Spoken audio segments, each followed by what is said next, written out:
आज फिर से मैं आप लोगों को क्लास में लेकर आया हूं examples based on the congruent of the triangle.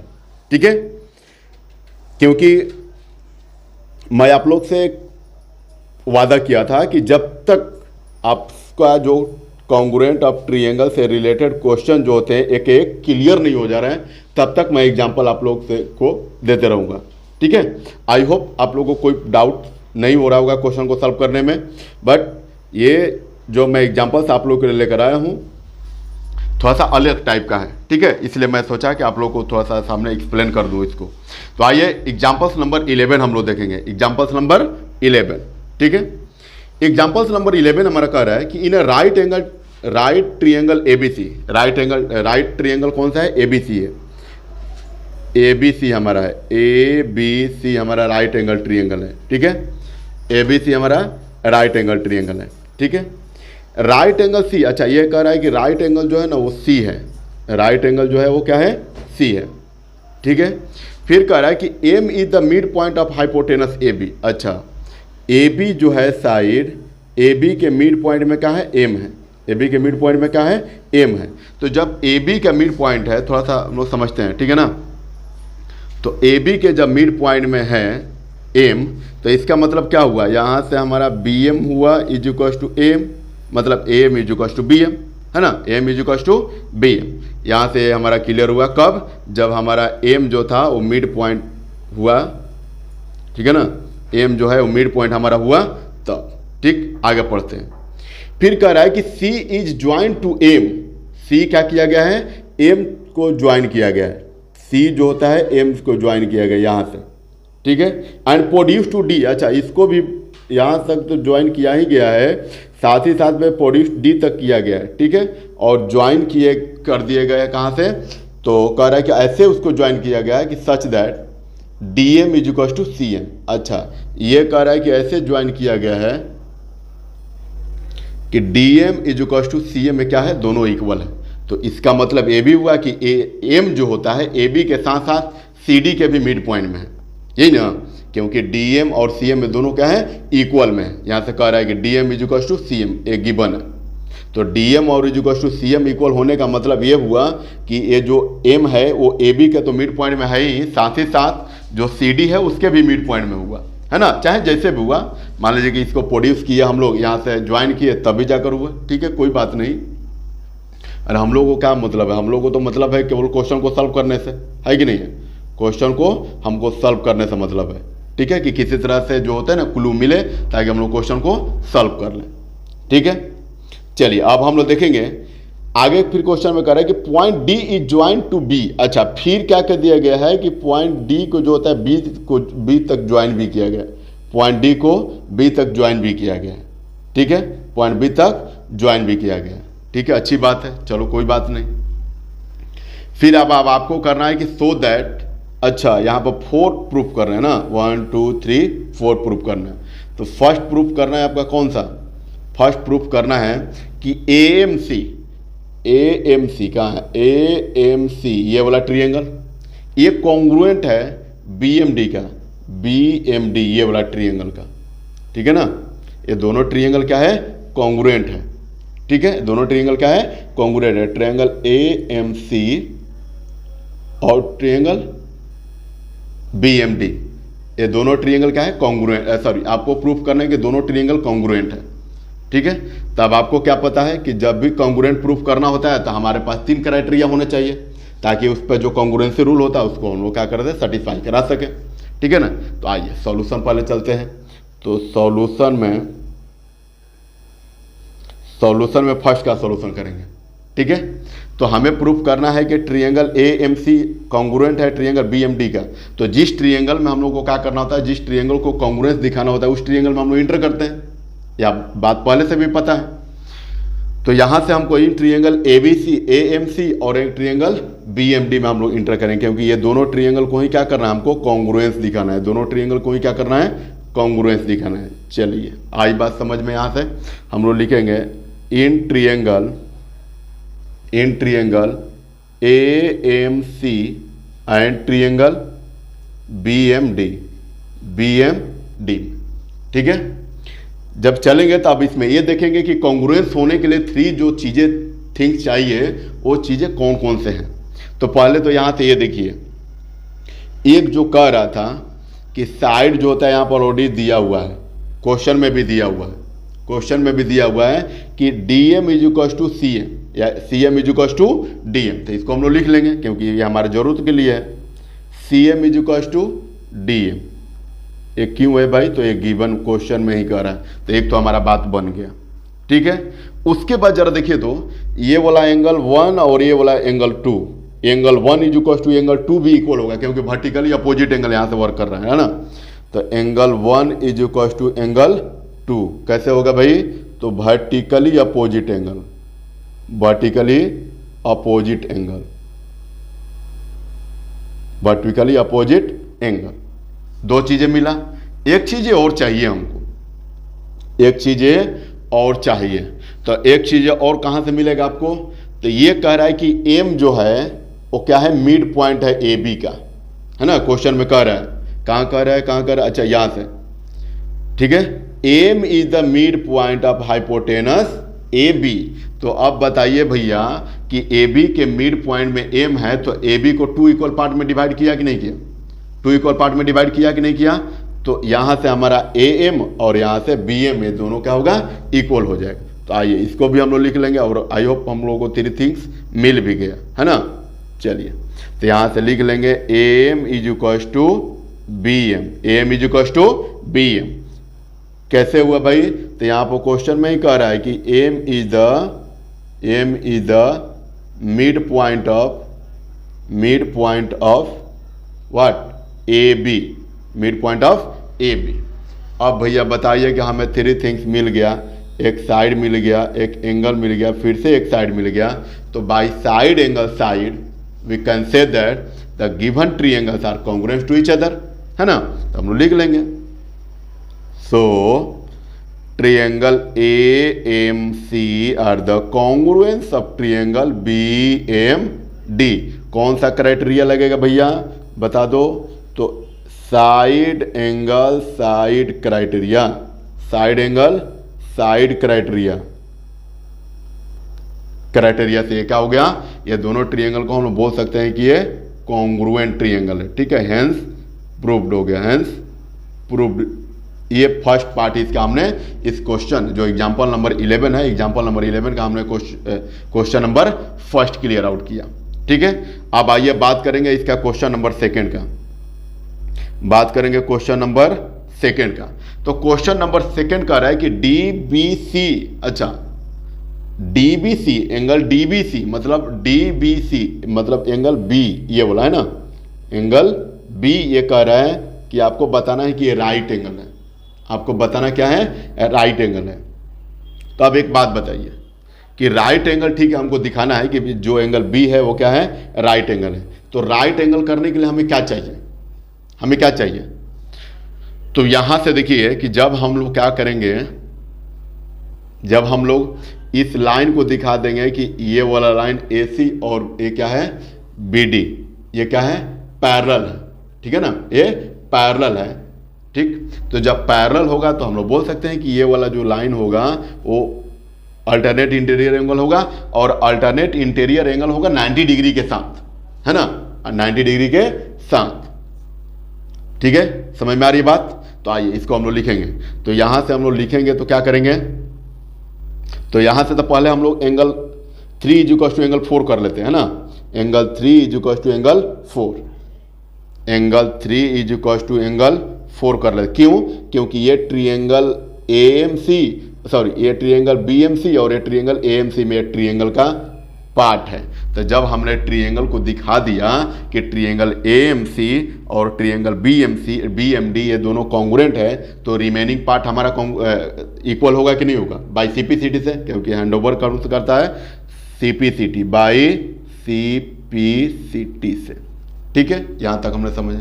ठीक है, अब हम लोग देखेंगे क्या कि AC और BD, AC और BD क्या है, AC और BD क्या है, फाउंड बाय द, ये ट्रांसवर्सल लाइन पर एंगल बना रहा है। ये जो होते हैं ना CD जो होता है, सी डी, यहाँ से जो सी डी होता है ये ट्रांसवर्सल लाइन का काम कर रहा है। तो जब ट्रांसवर्सल लाइन को दो लाइन कट कर दे तो वो क्या होता है, पैरेलल होता है। दो लाइन को जो कट कर दे वो क्या होता है, पैरेलल होता है, क्योंकि ट्रांसवर्सल लाइन तभी ना होगा जब वो लाइन पैरेलल होगा। आ रही बात समझ में? मैं बोल रहा हूं कि ये जो लाइन होता है ये ट्रांसवर्सल लाइन है।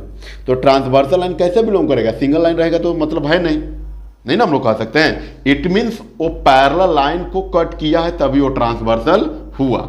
तो एक बात बताइए कि ये हमारा AC और ये BD है, AC और BD है, और उसको एक CD जो लाइन होता है ये हमारा कट कर दिया, तो हम लोग बोल सकते हैं कि AC और BD क्या है, ये AC और BD क्या है, पैरेलल है। AC और BD क्या है, पैरेलल है। ठीक है, कोई प्रॉब्लम? चलिए आइए हम लोग इसको लिखेंगे। तो क्या लिखेंगे, ये लिखेंगे but this is an alternate pair of this is an alternate pair of angles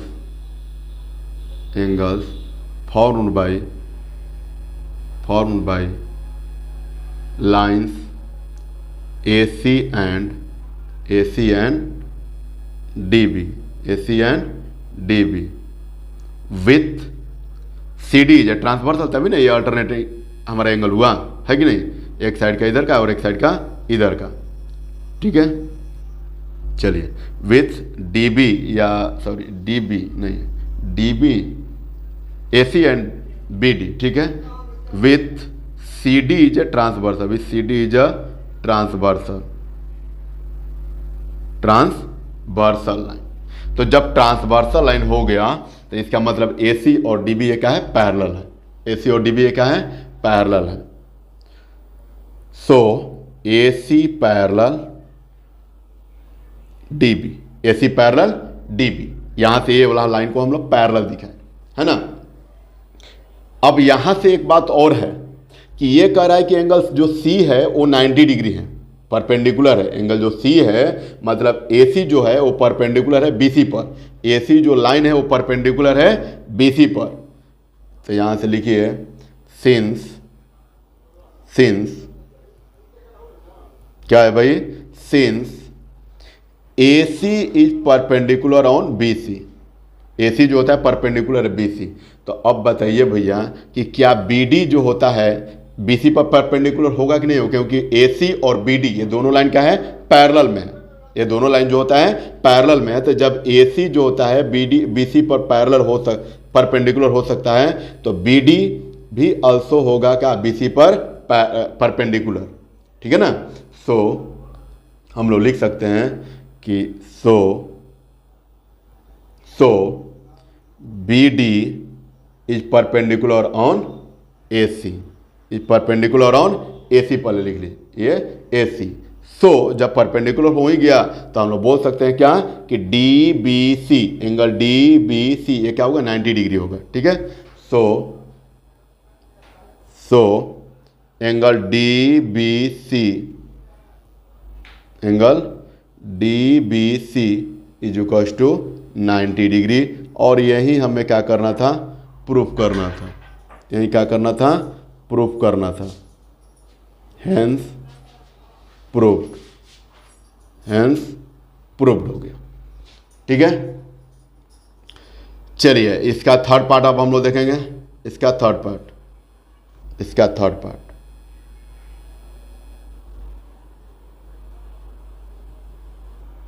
अब आइए क्वेश्चन नंबर हम लोग थर्ड देखेंगे। ठीक है, क्वेश्चन नंबर थर्ड यहां पर कह रहा है कि ट्रिएंगल DBC, अच्छा DBC यहाँ पर हमारा ट्रिएंगल है DBC, ये वाला हमारा हुआ, सॉरी DBC ये नहीं हुआ, DBC ये वाला बड़ा वाला ट्रिएंगल हुआ। ये कॉन्ग्रुएंस है ट्रिएंगल ACB का। ठीक है, ये दोनों ट्रिएंगल क्या है, कॉन्ग्रुएंट है, ऐसा हमको प्रूफ करना है ना। चलिए आइए, तो इसमें भी कॉन्ग्रुएंट करने के लिए ऑलरेडी तो हमको क्या दिख रहा है कि BC तो कॉमन हो जाएगा, है ना। BC जो होता है कॉमन हो जाएगा। ठीक है, BC हमारा कॉमन हो गया उसके बाद A C is equal to B D दिया ही हुआ है, A C is equal to B D दिया ही हुआ है। अब यहाँ से जो होता है हम लोग क्या बोल सकते हैं कि हाँ ये वाला हो गया, A C is equal to B D दे दिया। उसके बाद B C is equal to B C, ये कॉमन हमारा हो जाएगा, ठीक है, B C is equal to B C common हो जाएगा, ठीक। उसके बाद एक हमारा 90 डिग्री का एंगल मिल गया है ना, 90 डिग्री, क्योंकि ये वाला एंगल जो सी था वो 90 डिग्री क्वेश्चन में दिया था, बट हमने अभी क्वेश्चन नंबर बी में अभी क्या किया, इसको परपेंडिकुलर दिखाया है ना, तो ये भी 90 डिग्री मतलब एंगल हो गया। तो इसको भी हम लोग कॉन्ग्रुएंट करने के यूज में ले सकते हैं, ठीक है। आइए, तो 3 थिंग्स हमको चाहिए और 3 थिंग्स ऑलरेडी मिल गया हमारा, ठीक है ना। तो हम लोग लिखेंगे कि जिस ट्रायंगल को कॉन्ग्रुएंट दिखाना होता है उस ट्रायंगल में हम लोग चलते हैं। तो यहाँ से लिखेंगे इन ट्रायंगल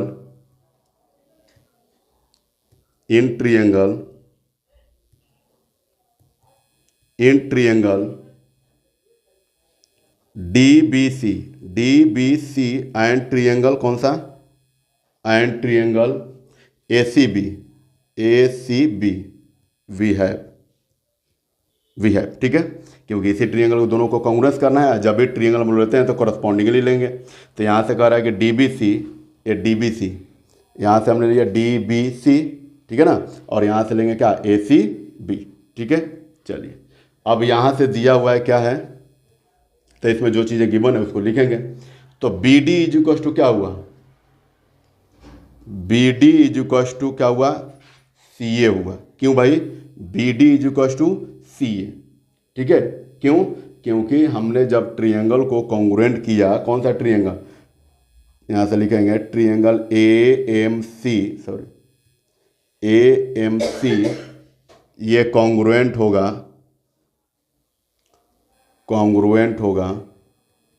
कॉन्ग्रुएंट है ट्रायंगल बी एम डी का, ठीक है। तो ये तो प्रूफ मैंने कर रखा है, ठीक है। इसको लिख लेंगे proofed in first and by CPCT से, ठीक है। ये B D is equal to C A हमने कर दिया। उसके बाद ये क्या है कि जो साइड बी सी है, ये जो साइड बी सी है, दोनों में क्या है, कॉमन आ रहा है, ए बी सी में भी आ रहा है, सॉरी ए सी बी में भी आ रहा है और डी बी सी में भी आ रहा है हमारा। तो हम लोग लिखेंगे यहाँ पर B C is equal to C B, और यहाँ से लिख लेंगे रीजन में कॉमन है, ठीक है। अब आइए, अब एक 90 डिग्री का एंगल वाला ले लेंगे, 90 डिग्री का एंगल, क्योंकि एंगल सी और एंगल बी है 90 डिग्री है। तो एंगल सी ऑलरेडी था, अभी हमने सेकंड में प्रूफ किया इसको, इसलिए क्या हो गया, 90 डिग्री हो गया। तो लिखेंगे क्या, एंगल डी बी सी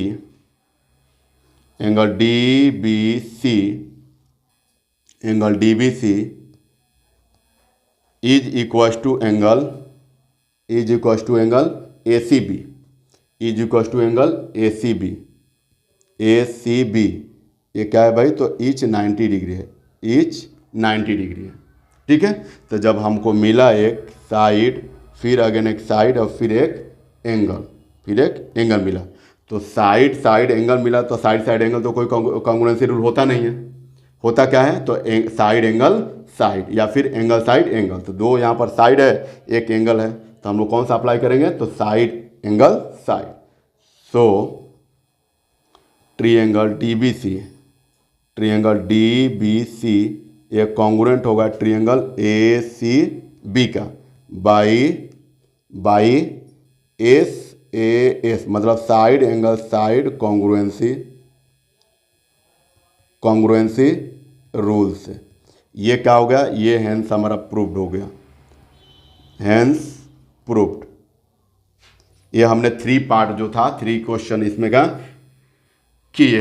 अब रिमेनिंग क्वेश्चन 1 बचा हुआ है, C M is equal to A B. आइए क्वेश्चन नंबर हम लोग 4 बात करेंगे। क्वेश्चन नंबर 4 बहुत लंबा क्वेश्चन चला गया भाई, चलिए कोई बात नहीं, क्वेश्चन भी तो 4 था इसमें, है ना। चलिए क्वेश्चन नंबर 4 इसमें कह रहा है हमारा कि prove that C M is equal to A B. अच्छा लो, C M is equal to, ये सी एम है और ये हमारा ए बी है, C M is equal to A B, sorry C M is equal to, यहाँ पर आपको प्रूफ करना है कि C M is equal to A B, C M is equal to A B, नहीं नहीं, यहाँ से क्वेश्चन थोड़ा सा माइनर फॉल्ट है। यहाँ से C M is equal to half of A B proof करना है आपको। क्या करना है? Half of A B proof करना है। C M is equal to half of A B proof करना है। तो बहुत सिंपल सा है, आइए देखते हैं क्वेश्चन नंबर 4 में। प्रूफ करना है C M is equal to क्या करना है? Half of A B. ठीक है, अब देखिए यहाँ से थोड़ा सा देखते हैं क्वेश्चन में। यहाँ पर क्वेश्चन में कह रहा है कि C D is equal to A B तो है, C D is equal to A B है, ठीक है, by C P C D से। क्यों भाई? क्योंकि सी डी ये हमारा हुआ और ए बी ये हमारा हुआ, और इस ट्रिएंगल को अभी हमने जस्ट ए सी बी और डी बी सी को हमने क्या किया? कॉन्ग्रुएंस दिखाया। तो ये सी बी और ए सी क्या हो गया? हमारा इक्वल हो गया, है ना, by C P C D से, by C P C D से। ये तो एक बात हम लोग लिख लेते हैं यहाँ पर, C B C D is equal to क्या होगा? ए बी होगा, C B is equal to A B. ये क्यों हुआ भाई? तो अभी हमने just triangle D B C और ट्रिएंगल ए सी बी को क्या किया? कॉन्ग्रुएंस प्रूफ किया। तो बचा हुआ रिमेनिंग पार्ट जो होता है by C P C D से इक्वल हो गया। तो by C P C D से, by C P C T से, ठीक है ना। चलिए ये बात हो गया। अब यहाँ से जो होता है, यहाँ पर कह रहा है कि जब ए बी और सी डी, ये तो इक्वल कर दिया हम लोग by C P C D से। अब यहाँ पर कह रहा है कि एम जो है वो ए बी के मिड पॉइंट में है, और एम जो होता है ऑल्सो सी डी के भी मिड पॉइंट में है ना। तो यहाँ पर लिखेंगे कि here but M is the midpoint of A B, ठीक है, ये mid point of A B है। बट एम जो होता है midpoint, M is the mid point of C D, mid point of C D भी है, mid point of C D भी है। और ये A B is equal to C D अभी हमने just by C P C D से equal दिखाया, है ना। चलो, तो अब हम लोग क्या लिख सकते हैं? 2cm इज इक्वल टू क्या लिख सकते हैं? सी डी, क्योंकि हाफ सी डी जो होता है सी एम के इक्वल में होगा, है ना। सी डी जो होता है, सी डी का यहाँ पर हाफ जो होगा वो सी एम का इक्वल में होगा। सी डी का हाफ ये सी एम का होगा। क्यों होगा? क्योंकि एम जो होता है सी डी के मिड पॉइंट में, सी डी के मिड पॉइंट में, और एम जो होता है ए बी के भी मिड पॉइंट में है। तो हम लोग अगर ऐसे न लिखकर, अगर इसको इस वे में लिखना होगा, इस वे में लिखना होगा, तो हम लोग क्या लिख सकते हैं? हम लोग ऐसे भी सिंपली लिख सकते हैं क्या कि C M is equal to क्या लिख सकते हैं? Half of C D, half of C D लिख सकते हैं ना। सी एम जो होता है, सी एम यहाँ से ये है, C M is equal to half of C D, है ना, क्योंकि आधा आधा पार्ट में डिवाइड हो चुका है। और फिर से इसको हम लोग क्या करेंगे कि सी डी जब फाइंड करना होगा हमको, तो C D is equal to जब फाइंड करना होगा तो क्या होगा? 2 इंटू सी एम होगा, 2 इंटू सी एम, ठीक है। सो फाइनली हमको सी डी ही कर लेना चाहिए, फिर तो इसको करना ही पड़ेगा। चलो, इसको लिखने से कोई फ़ायदा नहीं हुआ, इसको लिखने से कोई फ़ायदा नहीं होगा, ठीक है। C M is equal to C D बोल सकते हैं, ठीक है। और क्या बोल सकते हैं? और हम लोग बोल सकते हैं A B is equal to C M is